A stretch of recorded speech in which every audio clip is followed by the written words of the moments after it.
అండదండలు ఉన్నాయి, ఏదైనా చేస్తాడేమో.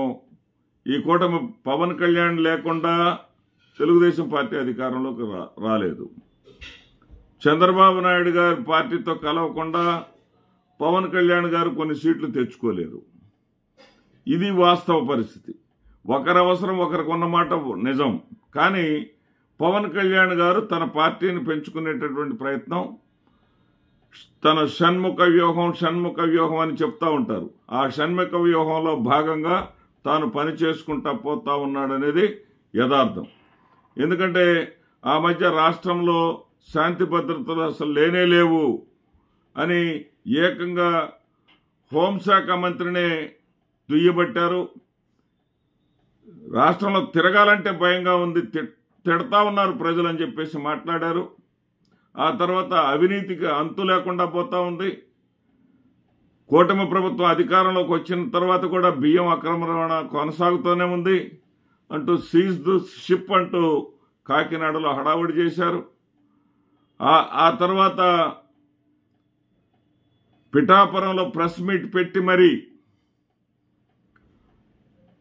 తిరుపతిలో ఏదైతే టోకెన్ల పంపిణీ, ఉత్తర ద్వార దర్శన టోకెన్ల పంపిణీకి సంబంధించి జరిగినటువంటి ఘోర అపచారాన్ని, 6 మరణించటాన్ని తీవ్రంగా ఖండిస్తూ తాను క్షమాపణలు చెబుతూ, అదేవిధంగా టీటీడీ చైర్మన్ చంద్రబాబు నాయుడు గారు నియమించినటువంటి టీటీడీ చైర్మన్ కావచ్చు, అదేవిధంగా అక్కడ ఉండేటువంటి ఈవో కావచ్చు, అడిషనల్ ఈవో కావచ్చు, వేరే దారి లేదు, మీరు క్షమాపణలు చెప్పి తీరాల్సిందే అని అడగటం జరిగింది.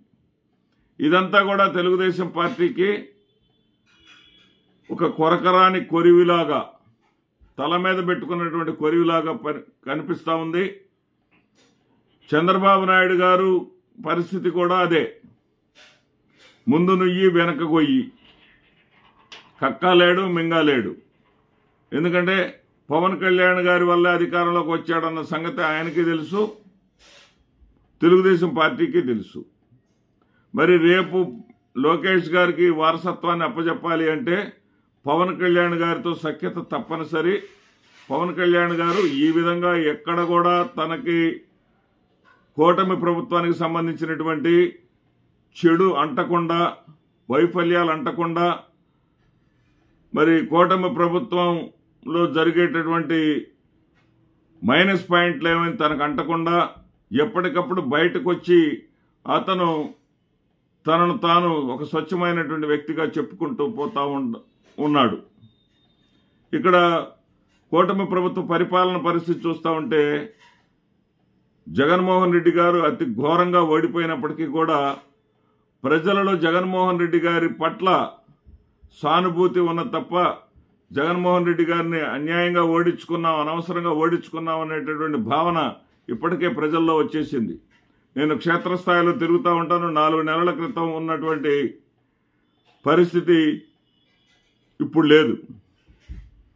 మొదటి 4 నెలలు 1000 రూపాయల మైకంలో ఉన్నారు ప్రజలు. ఏదైతే 3000 రూపాయలు జగన్మోహన్ రెడ్డి గారు ఇవ్వడానికి 2000 నుంచి 3000 పెట్టడానికి 5 ఏళ్ల సమయం తీసుకున్నాడు. వీళ్ళు వచ్చిన వెంటనే 1000 రూపాయలు ఎకాఎకన పెంచేశారు, 4000 రూపాయలు ఇస్తున్నారు అనేటటువంటి పరిస్థితిలో ఉన్నారు. ఆ 4000 రూపాయలు కూడా గత నెలల్లో ఉన్నటువంటి పెండింగ్లు కూడా కలుపుకొని అధికారంలోకి వచ్చిన వెంటనే 7000 రూపాయలు వేయటాన్ని స్వాగతించారు. కానీ అది తప్ప ఏది చెయ్యరు వీళ్ళని చెప్పేసి మాత్రం ప్రజలు అనుకోలా. వీళ్ళు అమ్మఒడి లేదు, రైతు భరోసా లేదు, గ్యాస్ సిలిండర్లు కూడా మాయ చేశారు. ఏదో కొద్ది మందికి ఇచ్చారు, తూతూ మాత్రం చేతులు ఎత్తేశారు. అదేవిధంగా ఏ విధమైనటువంటి మహిళలకు ఇస్తామన్నటువంటి డబ్బులు లేవు, ఉచిత బస్సు లేదు. ఏ విధమైనటువంటి డబ్బులు పడకపోయేసరికి పండగలు అన్నారు, పండగ కానుకలు ఇస్తామన్నారు, మేము ఇచ్చాము, జగన్మోహన్ రెడ్డి వచ్చి ఎత్తేసాడన్నారు. ఏమీ లేవు. ఏమీ లేకపోయేసరికి విపరీతమైనటువంటి అసంతృప్తి ప్రజల్లో గూడు కట్టుకొని ఉంది. ఎప్పుడు అవకాశం వచ్చినా సరే, ఏ చిన్న అవకాశం వచ్చినా సరే కూటమి ప్రభుత్వంకి బుద్ధి చెప్పడానికి ప్రజలు సిద్ధంగా ఉన్నారు. ఇక ఉద్యోగాలు అంటారు, ఉద్యోగాల గురించి మాటలే తప్ప, మాటలకే పరిమితమయ్యారు తప్ప ఏ విధమైనటువంటి ప్రగతి లేదు. ఏ విధంగా కొత్తగా వచ్చినటువంటి పరిశ్రమలు లేనే లేవు. అదిగో వస్తున్నాయి ఇదిగో వస్తున్నాయి అని చెప్పేసి పేపర్ల మీద చూపిస్తా ఉన్నారు తప్ప వీళ్ళు కొత్తగా ఆరంభించినటువంటి పరిశ్రమలు లేవు. అంతకుముందు జగన్మోహన్ రెడ్డి గారు ఏదైతే తెచ్చారో వాటిని మళ్ళీ రెండోసారి ప్రారంభోత్సవాలు చేసుకుంటూ పబ్లిసిటీ చేసుకున్నారు తప్ప వీళ్ళు కృషి తెచ్చినటువంటి పరిశ్రమ ఒకటంటే ఒకటి కూడా లేదు. మరోవైపు చూస్తూ ఉంటేనేమో ప్రజల్లో కొనుగోలు శక్తి క్షీణించిపోయింది. అది జీఎస్టీ పేమెంట్స్లో ఆంధ్రప్రదేశ్ అగ్రస్థానంలో జగన్మోహన్ రెడ్డి గారి హయాంలో ఉంటే ఇప్పుడేమో అధమ స్థానంలోకి పడిపోయింది. ఏ రకంగా చూసిన పండగ వాతావరణమే లేదు ప్రజల్లో. ప్రజల దగ్గర డబ్బులు లేవు, ప్రజల దగ్గర కొనుగోలు శక్తి క్షీణించిపోయింది. ఇంత దారుణమైనటువంటి పరిస్థితుల్లో రాజకీయంగా కూడా చంద్రబాబు నాయుడు గారు భయపడతా ఉన్నాడు. ఎందుకు భయపడుతున్నారంటే తెలుగుదేశం పార్టీకి వైఎస్ఆర్సీపీని ఓడించేటటువంటి శక్తి సామర్థ్యాలు ఉన్నాయి. అదేవిధంగా వైఎస్ఆర్సీపీకి తెలుగుదేశం పార్టీని ఓడించేటటువంటి శక్తి సామర్థ్యాలు ఉన్నాయి. వైఎస్ఆర్సీపీ ఓట్ బ్యాంకు స్థిరంగానే ఉంటుంది, తెలుగుదేశం పార్టీ ఓట్ బ్యాంకు స్థిరంగానే ఉంటుంది. కానీ తెలుగుదేశం పార్టీకి ఒంటరిగా గెలిచినటువంటి చరిత్ర లేదు. తెలుగుదేశం పార్టీ ఎప్పుడు కూడా ఇతరులపై ఆధారపడి మాత్రమే అటు జగన్మోహన్ రెడ్డి గారిని కానీ అంతకుముందు వాళ్ళ తండ్రి గారు అయినటువంటి రాజశేఖర రెడ్డి గారిని కానీ ఓడించగలిగారు. వాళ్ళని ఒంటరిగా ఓడించలేరు. ఒంటరిగా లేరనేది చరిత్ర చెప్తున్నది సత్యం. ఎందుకంటే భారతీయ జనతా పార్టీని బలంగా సపోర్ట్ చేసేటటువంటి కొన్ని కులాల వాళ్ళు ఎప్పుడు కూడా భారతీయ జనతా పార్టీ పోటీలో ఉంటే భారతీయ జనతా పార్టీకి ఓటేస్తారు, లేకపోతే వాళ్ళు సైలెంట్గా ఉంటారు తప్ప భారతీయ జనతా పార్టీ మద్దతు ఇచ్చేటటువంటి పార్టీకి ఓట్లేస్తారు తప్ప వాళ్ళు ఎప్పుడు కూడా వైసీపీ వైపు రారు. మరి వాళ్ళందరినీ కూడా మొన్న ఒక్కటి చేసి ఓట్లు వేయించుకొని అత్యధిక మెజార్టీతో అధికారంలోకి వచ్చినటువంటి పరిస్థితి. వీళ్ళ భయం ఏంటి? ఇప్పుడు పవన్ కళ్యాణ్ గారి మీద ఆ స్థాయిలో వాళ్ళు విరుచుకుపట్టడం ఏంటి? పవన్ కళ్యాణ్ గారు సమిష్ట బాధ్యత తీసుకోకుండా వ్యక్తిగతంగా ఎదగాలనుకుంటున్నాడు అంటే ఆయన ఎదుగుతాడు. ఆయన పార్టీ పెట్టుకున్నది ఎందుకు? ఆయన షణ్ముఖ వ్యూహం అని చెప్పింది ఎందుకు? ఆయన వ్యూహంలో భాగంగానే ఈ కూటమి ప్రభుత్వం 15 ఏళ్లు ఉంటుంది అంటున్నారు.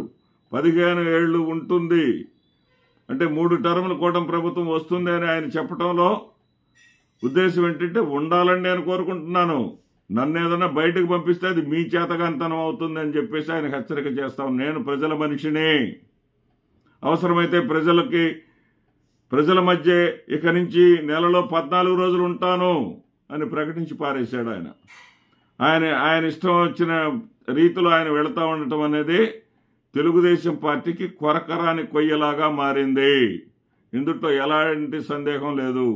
ముందు నుయ్యి వెనక గొయ్యి, ఒక మాట అనలేని పరిస్థితి. అందుకే చంద్రబాబు నాయుడు గారు ఆయన సమక్షంలో ఆయన కళ్ళ ముందే టీటీడీ ఈఓ గారు, మరి టీటీడీ చైర్మన్ గారు నువ్వెంత అని ఏకవచనాలతో మాట్లాడుకుంటున్నా కానీ వాళ్ళ గురించి మాట్లాడలేనటువంటి పరిస్థితి. అదేవిధంగా ఇటు పార్టీ పరిస్థితి చూద్దామంటే ఏ ఒక్క ఎమ్మెల్యే కూడా మరి అవినీతికి అతీతంగా లేడు. విపరీతంగా అవినీతికి పాల్పడుతున్నారని చెప్పేసి తెలుగుదేశం పార్టీకి బాకా వదేటటువంటి పార్టీలే వార్తలు రాస్తా ఉన్నాయి, పుంకాలుగా రాస్తా ఉన్నాయి వార్తలు. జగన్మోహన్ రెడ్డి గారే నయము, దారుణంగా ఉంది ఇక్కడ పరిస్థితి అనే విధమైనటువంటి వార్తలు ఆ పత్రికలే రాస్తా ఉన్నాయి. ఇటు పార్టీ పరిస్థితి బాగలేదు, లోకేష్ని ముఖ్యమంత్రిగా ప్రమోట్ చేయాలనేటటువంటి పరిస్థితికి పవన్ కళ్యాణ్ గారితో సఖ్యత ఉంటేనే అది సాధ్యమవుతుంది. పవన్ కళ్యాణ్ గారిని కాదనలేడు. మరి పవన్ కళ్యాణ్ గారు ఉన్నారంటే ఆయన వ్యూహం ఏంటంటే అర్థం కావట్లేదు. తిరుమల నేను వచ్చిన సమయంలో ఆయన వచ్చాడు, నాతో కలిసి ఆయన ఎందుకు రాలేదు? నాతో కలిసి మీటింగ్లో ప్రెస్ మీట్ చేస్తే సరిపోయేది కదా.